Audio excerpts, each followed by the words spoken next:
Muy buenas noches, amados hermanos, bienvenidos a nuestro curso La Revelación de Jesucristo al Apóstol Juan o el libro de Apocalipsis, como lo conocemos generalmente. Hoy, para estudiar nuestra lección número 5, vamos a colocar inmediatamente aquí la portada. Vamos a empezar a explicar el capítulo 8, o vamos a cubrirlo el día de hoy, el capítulo 8 con el tema El séptimo sello y las trompetas de Dios.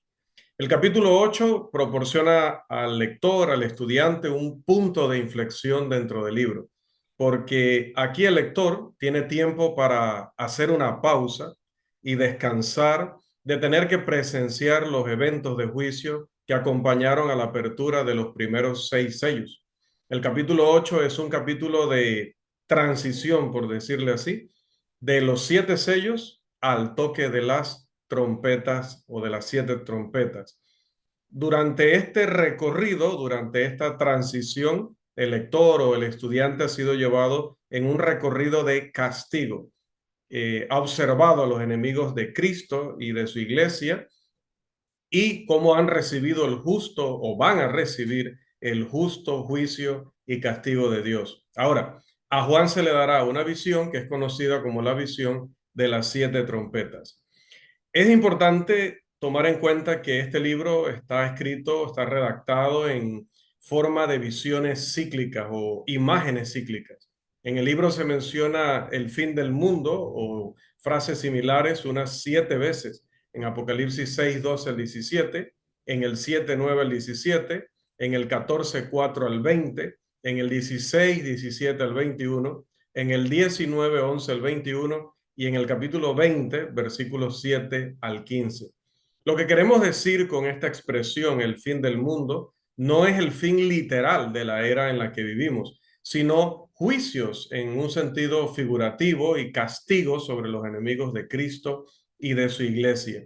Cada ciclo habla de lo mismo, enfatizando ciertas características y añadiendo nuevas. En general, retrata la venida del Evangelio, la persecución de los santos, el juicio terrenal sobre los impíos, la vindicación o la defensa o la venganza contra esos enemigos a favor de los hijos de Dios y finalmente una breve visión del cielo o del infierno o del día del juicio. La razón por la que vemos el fin del mundo 7 veces es porque hay 7 ciclos dentro de este hermoso libro. Incluso iría más allá. Cada juicio sobre los enemigos de Cristo y su iglesia prefigura el juicio del fin del mundo, que ese sí ocurrirá al final de los tiempos, como podemos leer en Primera de Tesalonicenses 4, 1 y el 3. Los lectores del libro deben entender que cuando miran la historia y ven la conmoción y el castigo de Roma, ven en esto el juicio de la humanidad que se va a llevar a cabo en el futuro.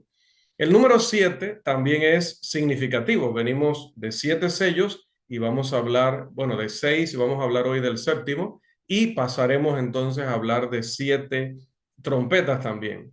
De hecho, el número 7 o el uso de números de esta manera en el libro de Apocalipsis simboliza diversas cosas dependiendo de a qué número se hace referencia.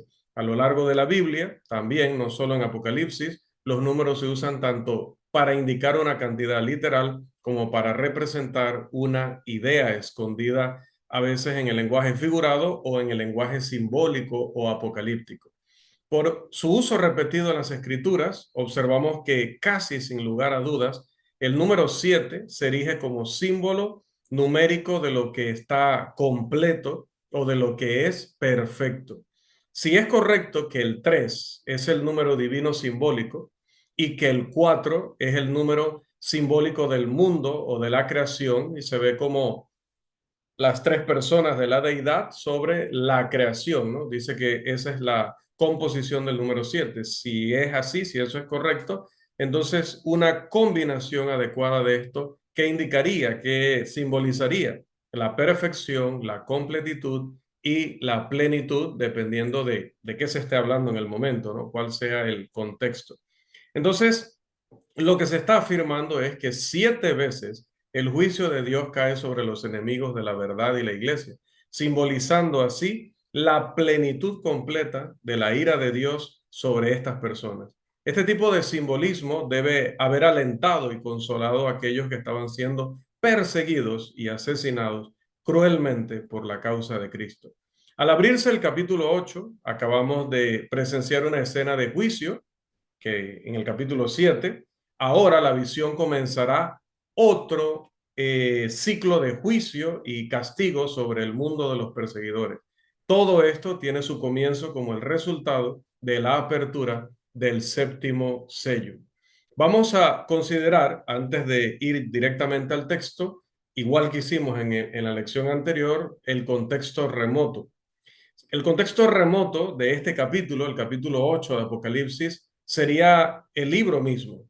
Por supuesto, el libro fue escrito por el apóstol Juan. Sin embargo, como dijimos al principio, también ha habido algo de controversia, o puedo decir que mucha controversia sobre este asunto. Sin embargo, las evidencias externas e internas sobre la autoría de Juan son contundentes. Por lo menos lo veo así, estoy convencido de ello. Son abrumadoras. En cuanto a la evidencia externa, el punto más fuerte se refiere a la aceptación de este libro o de esta carta por parte de la iglesia primitiva, recibiéndola como un escrito del apóstol Juan. Las evidencias internas son aún más significativas, porque en 4 lugares el autor se llama a sí mismo Juan. Capítulo 1, versículo 1, versículo 4, versículo 9 y capítulo 22, versículo 8. Hay alrededor, en el Nuevo Testamento, hay alrededor de 13 nombres o 13 hombres que se llaman a sí mismos Juan, pero solo un Juan que era tan conocido que no necesitaba distinguirse con algún apelativo adicional.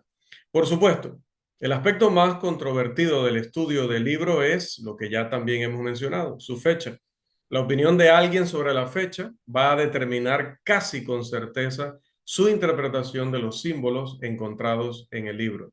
La mayoría de los estudiosos modernos sitúa el libro a mediados de los años 90 después de Cristo como la fecha de su redacción o composición. Lo hacen debido a varias declaraciones hechas por los escritores a los que se les llamó o se les llama escritores patrísticos. Pero en lugar de utilizar estas declaraciones no inspiradas sobre la fecha, examinemos brevemente las evidencias internas. Si bien es cierto que estos hombres hacen declaraciones que parecen establecer la fecha más tardía, estos mismos hombres también hacen declaraciones que nosotros no usaríamos en otras circunstancias. Entonces, debemos darnos cuenta que no podemos depositar la misma confianza en estos escritos patrísticos como podemos hacerlo sobre el texto mismo del libro. Cuando uno examina las evidencias internas, es obvio que el perseguidor es Roma y no alguna otra fuente de persecución. El emperador romano es el poder detrás de la persecución y es él quien lidera la lucha contra la iglesia. Además, es Roma la cual será castigada por dañar a los elegidos de Dios. Por lo tanto, sea cual sea la fecha, el marco de tiempo debe abordar estos puntos o estas particularidades. Entonces, con esto en mente, estamos listos para pasar ya a el comentario sobre el texto. Vamos al versículo 1. Dice este texto: cuando abrió el séptimo sello, se hizo silencio. O cuando abrió el séptimo sello, se hizo silencio en el cielo como por media hora. El sujeto al que Juan se refiere cuando dice cuando abrió, o sea, es un él, ¿no? Cuando abrió el séptimo sello, de hecho en el original sí marca la identidad masculina, también en las versiones en inglés marca la identidad masculina, en español no se puede notar, así que hago esa aclaración de por qué digo que va un él allí, ¿no? El sujeto al que se refiere el apóstol es definitivamente el Cordero de Dios. Recuerde lo que dice el capítulo 6, versículo 1. Solo Cristo era digno de abrir los sellos. Ahora él abre el último de los sellos, el séptimo. Al abrirse el séptimo sello se alcanza el clímax del primer ciclo de juicio y destrucción sobre los perseguidores. Ahora, en este momento dice que se da un silencio en el cielo. ¿Qué significa esto? Hasta este punto había mucho ruido. Por ejemplo, las voces de los truenos en el capítulo 4, versículo 5. Los cantos de los seres vivientes en el capítulo 4, versículo 8. Los ancianos que hablaban también en el capítulo 4, versículo 11. Los ángeles que alababan también en el capítulo 5, versículo 12. Todas las cosas creadas que alaban también en el capítulo 5, versículo 13. El clamor de aquellos que aparecían debajo del altar en el capítulo 6, versículo 10. El grito de la multitud ante el trono en el capítulo 7, versículo 10. Y las respuestas de los ángeles en el capítulo 7, versículo 12. En contraste, ahora tenemos aquí un periodo de silencio. 30 minutos podrían ahorita no parecernos mucho tiempo, pero puede parecer mucho tiempo si es uno el que está frente a una situación como la que estaba Juan y te dejan esperando durante casi media hora por el resto de la revelación o de la información. Pero este silencio se usa para llamar la atención sobre algo que está a punto de suceder. Toda la atención del cielo estaba centrada en lo que iba a seguir. Esto es una especie de silencio antes de la tormenta. Así que con esto pasemos a el versículo 2. Dice el texto, y vi a los 7 ángeles que estaban en pie ante Dios y se les dieron 7 trompetas. El hermano Haley, Homer Haley, que ya lo hemos citado también en lecciones anteriores, sostiene que estos 7 ángeles no son literalmente 7 ángeles, sino simplemente representativos de la totalidad de los seres angelicales. Pero el hermano W. B. West Jr., que también hemos consultado para la preparación de este material, él cree que sí son 7 ángeles literales. De hecho, la declaración del hermano la tenemos en pantalla y vamos a pedirle a nuestro hermano que nos ayude con esa lectura, por favor. Bueno, dice, estos 7 ángeles son diferentes de los otros 7 ángeles del libro de Apocalipsis, diferentes de todos los otros ángeles del libro. Estos 7 ángeles son los ángeles de la presencia. Y el libro de Tobías, uno de los libros pseudoepígrafos, escrito entre el Antiguo y el Nuevo Testamento, nombra a estos 7 ángeles. Sus nombres son Uriel, Rafael, Raguel, Miguel, Sariel, Gabriel y Remuel. Gracias, hermano. Grandes comentaristas que han escrito muy buenas obras sobre Apocalipsis, como Mounce, él no tiene problemas en adoptar esta posición. Leon Morris, que es otro también gran comentarista, también defiende esta posición en su comentario de Apocalipsis. Ahora, en cuanto a esta posición o postura, las pruebas hasta el momento en que se han presentado son interesantes, pero apenas concluyentes. Sea cual sea el caso, estos 7 ángeles se usarán para introducir las 7 trompetas. Al igual que sucedió con los sellos, ahora las trompetas sonarán cada una y emitirán un juicio sobre los enemigos de la cruz. Estas trompetas representan los anuncios y el derramamiento de la ira de Dios. Una trompeta siempre se usaba para anunciar la llegada de un evento o situación significativa e importante y generalmente presagiaba mal para algunos. Vamos a leer entonces los versículos 3 al 5, pidiéndole nuevamente al hermano la colaboración, por favor. Tenemos de ilustración un incensario también. Sí, otro ángel vino entonces y se paró ante el altar con un incensario de oro y se le dio mucho incienso para añadirlo a las oraciones de todos los santos sobre el altar de oro que estaba delante del trono. Y de la mano del ángel subió a la presencia de Dios el humo del incienso con las oraciones de los santos. Y el ángel tomó el incensario y lo llenó del fuego del altar y lo arrojó a la tierra. Y hubo truenos y voces y relámpagos y un terremoto. Antes de que los 7 ángeles puedan hacer sonar sus trompetas, otro ángel viene con un incensario de oro. Se le da incienso, dice, para añadirlo a las oraciones de los santos. Aquí el ángel ofrece el incienso y las oraciones de los santos de manera similar a como los sacerdotes en el templo de Jerusalén tomaban diariamente brasas ardientes del altar de sacrificio que estaba en el patio del tabernáculo o del templo y las llevaban al lugar santo, al altar de incienso dorado, como podemos leer en Lucas capítulo 1, versículo 9. La mayoría de los comentaristas dicen que la idea aquí no es la de dos elementos, las oraciones por un lado y el incienso por otro. Así que el incienso y las oraciones en realidad representan lo mismo. Cuando se arrojó el incienso sobre las brasas ardientes, dice que se levantó humo y llenó la atmósfera de un aroma dulce. Las oraciones de los santos descendían de la mano del ángel y subían hasta el trono de Dios. Dios escucha a su pueblo y tomará venganza por el maltrato que éste recibe. En el versículo 5 tenemos a Dios respondiendo a las oraciones de los santos. El ángel toma su incensario y lo llena con fuego del altar. Luego el ángel arroja el fuego sobre la tierra. Y esto representa el hecho de que Dios está a punto de juzgar a los perseguidores de la iglesia. Pero ahora no se agrega incienso y ninguna nube fragante se eleva. El contenido del incensario es derramado sobre la tierra. Es decir, las oraciones de los santos vuelven a la tierra, pero con ira. Y es un concepto sumamente interesante. En 4:5 se nos presentan las voces, los truenos, me refiero al capítulo 4, versículo 5, y los relámpagos. Todos ellos, según la visión, procedían del trono. Pero aquí se ha agregado el término terremoto. Y esta expresión se usó como una manifestación de juicio en la apertura del sexto sello, en el capítulo 6, versículo 12.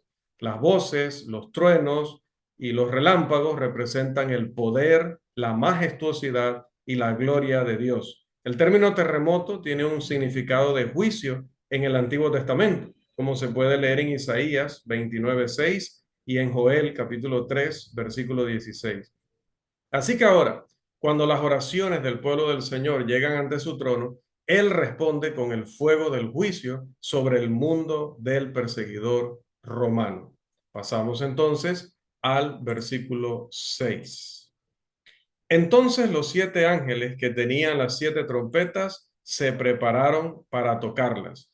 A los ángeles que están en la presencia de Jehová se les ha encomendado 7 trompetas. Conocen la señal y se preparan. Se les ve tomar la posición adecuada y llevar las trompetas a sus bocas. Los terribles juicios están a punto de ser dados y se verá la vindicación del pueblo de Dios. Veamos, versículo 7, pidiéndole a nuestro hermano la colaboración con la lectura. Ahí tenemos una ilustración defectuosa, ¿no? Porque aquí van varias cosas mezcladas hacia la tierra, pero solo pude conseguir granizo. A ver, hermano, versículo 7, por favor. El primero tocó la trompeta y vino granizo y fuego mezclado con sangre y fueron arrojados a la tierra. Y se quemó la tercera parte de la tierra, se quemó la tercera parte de los árboles y se quemó toda la hierba verde. Las escenas de las 7 trompetas recuerdan a las plagas de Egipto, todo lo cual apunta a lo que veníamos mencionando, al juicio de Dios. Cuando la trompeta sonó, hubo una lluvia de granizo, fuego y sangre. El granizo y el fuego, probablemente relámpagos, tienen que ver con el juicio rápido de Dios sobre quienes estaban persiguiendo a la iglesia. Se considera que la sangre simboliza la sangre de los mártires y ahora la sangre que los perseguidores habían derramado volvía sobre sus propias cabezas, que es también un concepto bíblico, que el que derrama sangre, también su sangre será derramada, o que la sangre de aquellos a quienes hacemos daño es sobre nuestra cabeza, como también la de aquellos que descuidamos. Como resultado de esta calamidad, dice que 1/3 de los árboles fue quemado y toda la hierba verde. Esto, por supuesto, no es una situación literal. Debemos mantener presente que estamos tratando con un libro altamente simbólico. Cuando el ángel tocó la trompeta y el granizo, el fuego y la sangre fueron arrojados sobre la tierra, este fue el resultado. Y algunos piensan que esto se refiere a una plaga que cayó sobre los árboles frutales y la hierba a su alrededor en la tierra de Palestina.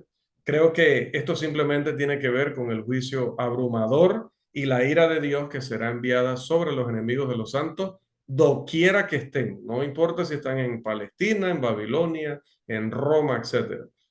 Aquí específicamente se refiere al imperio, como ya lo sabemos, el imperio de ese momento.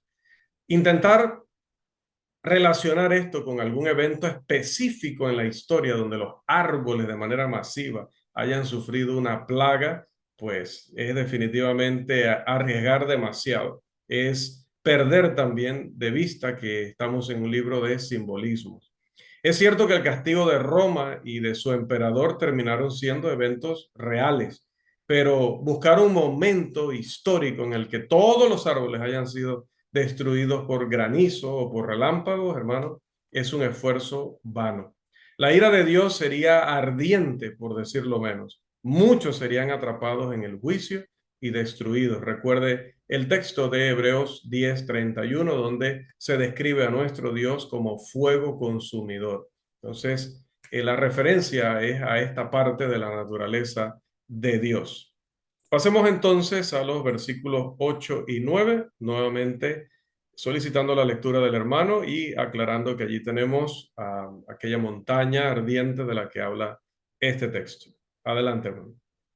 El segundo ángel tocó la trompeta y algo como una gran montaña ardiendo en llamas fue arrojado al mar. Y la tercera parte del mar se convirtió en sangre. Y murió la tercera parte de los seres que estaban en el mar y que tenían vida. Y la tercera parte de los barcos fueron destruidos. Amén. Me he dado cuenta que algo curioso, ¿verdad? Aquí el texto es de la versión La Biblia de las Américas, en caso de que alguien esté leyendo con la Reina Valera, siguiendo las citas y nota un cambio. ¿Y cómo se identifica la Biblia de las Américas fácilmente? Porque coloca palabras en itálicas cuando esas palabras no están exactamente en el texto original, pero son palabras que se sobreentienden en el texto, ¿no? No están agregando las escrituras, sino que están explicando allí o conectando con esos términos que a veces el griego no proporciona, pero que hay que ponerlos para que la oración tenga sentido. Nunca le cambia el significado, solo le ayuda a darle ese sentido. Así que me di cuenta que por alguna razón probablemente en el momento estaba consultando el texto en esa versión y no me di cuenta que luego lo continué copiando de allí. Pero está bien, es una versión muy buena de las Escrituras, una traducción muy buena, muy precisa. La Biblia de las Américas, recomendada. Bien, cuando suena la segunda trompeta, Juan ve algo como una enorme montaña. Note que el hermano hizo una pausa también porque en el momento que vamos leyendo, ambos estamos esperando un término en femenino, es decir, que dijera arrojada al mar, porque acababa de mencionar a la montaña, pero mire qué perfecta es la gramática, ¿no? Porque primero dijo que era algo como una montaña, pero no necesariamente una montaña. Aclaramos también, es importante hacer este paréntesis de que todas las ilustraciones que estamos utilizando son obviamente imperfectas, no describen perfectamente lo que vio Juan, porque nadie puede hacerlo, nadie puede ver lo que vio Juan. Y segundo, pues que es tan complicado el lenguaje de Apocalipsis que imagínense cómo producir una imagen que represente exactamente. Habría que ser dibujante profesional, pues, y en eso no fuimos dotados, ni creo que ni el hermano ni yo, así que no podemos proporcionar una imagen exacta y así sucederá durante el resto del libro, ¿verdad? Así que por eso también hago las aclaraciones. Sin embargo, decía pues lo de la versión porque es, como digo, importante que nosotros también nos informemos mejor en cuanto al texto original, en cuanto al texto bíblico, para poder entender también mejor un libro que tiene su complejidad como este. Bien, entonces Juan ve algo como una enorme montaña en llamas. Luego la observa o observa aquello siendo arrojado al mar. Esta escena simboliza la caída de un poder eminente y un poder que hasta el momento no ha sido identificado. Y aunque no hace una aplicación específica, debe tener que ver con un poder romano, porque otra vez es quienes están gobernando el mundo en el momento en que esto se escribe y son quienes están atacando a la iglesia en el momento que esto se escribe. Esta visión puede estar relacionada con el hecho de que cuando las autoridades romanas sean juzgadas y castigadas, las ramificaciones de ese castigo serán grandes. Debido a que las montañas son arrojadas al mar o aquel objeto es arrojado al mar, un tercio del mar, dice, se convierte en sangre. Y debido a eso, un tercio de la vida marina y un tercio de los barcos mueren. Ahora, ¿qué significa eso? La visión indica un juicio sobre la sociedad mundana cuando su centro de poder es destruido y su economía cae con él. Este es uno más de los resultados generales del castigo de Dios para el Imperio Romano. Pero como se observó en la destrucción de la primera trompeta, esta fue solo una destrucción parcial. Solo se vieron afectados un tercio de las cosas mencionadas. Ahora, ¿podría esto significar que proporcionaron una advertencia para que los otros dos tercios restantes pusieran su barba en remojo, como dice el dicho? Lo veremos en el resto del libro. Vamos ahora a los versículos 10 y 11, por favor. Hermano, adelante. El tercer ángel tocó la trompeta y cayó del cielo una gran estrella, ardiendo como una antorcha, y cayó sobre la tercera parte de los ríos y sobre las manantiales de las aguas. Y el nombre de la estrella es Ajenjo. Y la tercera parte de las aguas se convirtió en ajenjo, y muchos hombres murieron por causa de las aguas, porque se había vuelto amarga. Interesante. Aquí también en la ilustración vamos a aclarar porque algunos nos hemos dado cuenta de cosas ya muy tarde. Algunos todavía están descubriendo que la luna no es de queso. Entonces, cuando pensamos en estrellas, estamos tan acostumbrados, ¿no? Al dibujo este de las diferentes puntas. Entonces, cuando dice que cae a la Tierra, ¿verdad? Una gran estrella, entonces queremos ver ese símbolo así, pero las estrellas no son así, realmente ese no es su forma, más bien es la forma del reflejo que nosotros vemos desde nuestra perspectiva, se ve como que tuvieran esas esquinas así, pero no es eso, es la luz, ¿no? Pero ellas en sí mismas son como, no del tamaño de lo que ven en la ilustración, pero es que acá es algo terrible, no es una pequeña estrella, es algo terrible, una gran estrella que arde como una gran antorcha, ¿no? Entonces es una descripción similar a la de un meteorito, símbolo de la visita del juicio divino. Se estrella con la tierra y como resultado de esto, un tercio de toda el agua salada, agua dulce, perdón, quedará contaminada. La estrella tiene un nombre, dice ajenjo, y esta es una palabra interesante. Ha sido traducida del hebreo como amargo. El agua de ajenjo se usa más de una vez en el Antiguo Testamento como símbolo del sufrimiento por hacer el mal, por practicar lo malo. En Jeremías 9:15 y en Jeremías 23:15 podrá encontrar referencias a ello.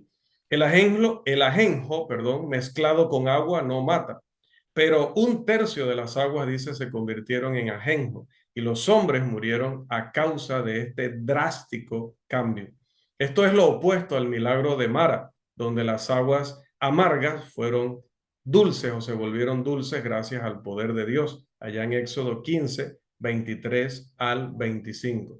El ajenjo también se usa como metáfora de la injusticia y de la maldad en el libro de Amós, en el capítulo 5, verso 7 y en el capítulo 6, verso 12. Y es sinónimo del agua venenosa como metáfora del castigo de Dios. La calamidad, la tristeza y la amargura de vida simbolizan adecuadamente lo que se entiende por el término ajenjo. Ahora, debido a su persecución de los santos de Dios, Roma probará la amargura del castigo y la ira del Dios Todopoderoso. Vamos a pasar al versículo 12. Adelante, hermano, por favor. El cuarto ángel tocó la trompeta y fue herida la tercera parte del sol, la tercera parte de la luna y la tercera parte de las estrellas, para que la tercera parte de ellos se oscureciera y el día no resplandeciera en su tercera parte, y asimismo la noche. Bien, aquí todavía fue más difícil ilustrar porque aquí estamos hablando de una oscuridad terrible y acá todavía hay un reflejo en la imagen, ¿no? pero esto es terrible. ¿Qué resultó de la oscuridad de un tercio del sol, la luna y las estrellas? Tinieblas, terribles tinieblas. Pero ¿qué significa esto? Bueno, la oscuridad siempre ha sido un símbolo de juicio en el Antiguo Testamento. En el Nuevo Testamento generalmente está relacionada con el mundo de la maldad, de la impiedad, específicamente con el mundo demoníaco, como podemos consultarlo en Mateo capítulo 8, versículo 12, Segunda de Corintios 6, 14 y 15, Colosenses 1, 13 y Colosenses 2, 13 al 15. Sea cual sea el significado, se advierte al hombre sobre su pecado y su falta de piedad. Estas cuatro trompetas llaman al arrepentimiento, no a la destrucción de la humanidad. Pero continuemos, vamos a el versículo 13, que es el último versículo de este capítulo y de esta interesante sección de nuestro libro. Por favor. Entonces miré y oí volar a un águila en medio del cielo, que decía a gran voz, ay, ay, ay de los que habitan en la tierra, a causa de los toques de trompeta que faltan, que los otros tres ángeles están para tocar. Bien, este último versículo del capítulo realmente enfatiza el punto. Es como si le dijeran a Juan y también al estudiante de la Biblia hoy, aún no has visto nada. Existe una pregunta sobre qué está volando en el aire, ¿un ángel o un águila? Porque en la versión Reina Valera de 1960, que seguro usaremos todos o la mayoría, pues dice un águila, pero hay versiones en español e en inglés que traducen ángel aquí. La mayoría de los comentaristas modernos sugieren que debería traducirse como águila. Muchos de nuestros propios hermanos han tomado esta misma posición. Se traduce de esta manera en la Reina Valera del 60, como mencionaba. Pero este símbolo encaja en el contexto, que es la pregunta relevante e importante aquí. Bueno, la misma palabra griega se traduce como águila también en el capítulo 12, versículo 14, y eso nos da un muy buen respaldo para la traducción aquí en el 8:13. En otros dos lugares del Nuevo Testamento, los traductores de la misma Reina Valera del 60 traducen esta misma palabra griega como águila en Mateo capítulo 24, versículo 28, y en Lucas capítulo 17, versículo 37, lo cual nos sigue respaldando lo adecuado de la traducción águila. Algunos han dicho que la palabra ángel se ajusta mejor al contexto y así como dije se utiliza en varias traducciones, pero en el lenguaje apocalíptico el simbolismo por su propia naturaleza es extraño a veces. El siguiente capítulo utiliza varios símbolos por primera vez en todo el libro. Esto no significa que no hayan sido intencionales por parte del escritor. Me inclinaría hacia la traducción que dice águila en lugar de ángel, debido a estas razones que mencionamos. Pero sea cual sea el caso, ya sea un ángel o un águila, sigue diciendo lo mismo y lo que nos preocupa es lo que dice. La palabra hay se usa 3 veces en este versículo. También se utiliza de forma consecutiva. La palabra significa que se está dando una advertencia sobre algún acontecimiento que está a punto de ocurrir. Es algo inminente, no dentro de 1000 años o 2000 años, como piensan algunos, que Juan advirtió, pero que todavía no han acontecido estas cosas. No, esto era inminente. Entonces, dado que el águila dice 3 veces seguida, o lo dice 3 veces seguida, está enfatizándole al oyente la gran urgencia con respecto al asunto. Las primeras 4 trompetas simbolizaron el castigo del mundo natural a través de calamidades. Ahora los habitantes de la tierra tendrán mucho más de qué preocuparse cuando suenen las últimas trompetas.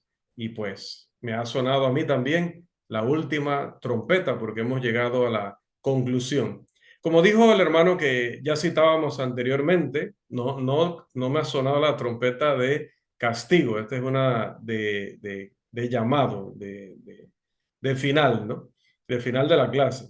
En nuestra conclusión citamos al hermano W. B. West Jr., una vez más, el hermano dice, creo que lo incluí por aquí, no lo incluí por aquí. El hermano dice, uno debe mirar el libro de Apocalipsis a través de los ojos del siglo primero. Y esto es lo que hemos intentado hacer. Los cristianos que estaban siendo perseguidos por la causa de Cristo no podían encontrar consuelo en una carta o en un libro que hablaba sobre eventos que reivindicarían a los santos miles de años después. No, las cosas que iban a suceder debían ocurrir pronto. El emperador romano no era el rey de los cristianos, sino el Cristo, el que era y es rey de reyes y señor de señores. Él era quien iba a luchar por ellos y si mantenían la fidelidad, entonces podrían unirse a Él en la eternidad. Dios está diciéndole a las 7 iglesias, así como también nos está diciendo a todas las generaciones posteriores, que no importa quién oprima al pueblo de Dios, ya sea Roma u otra forma de persecución dirigida contra los justos, uno no puede luchar contra Dios y ganar. Siempre perderás si eres enemigo de Dios. Hasta aquí, amados hermanos, nuestra lección número 5, el séptimo sello y las trompetas de Dios.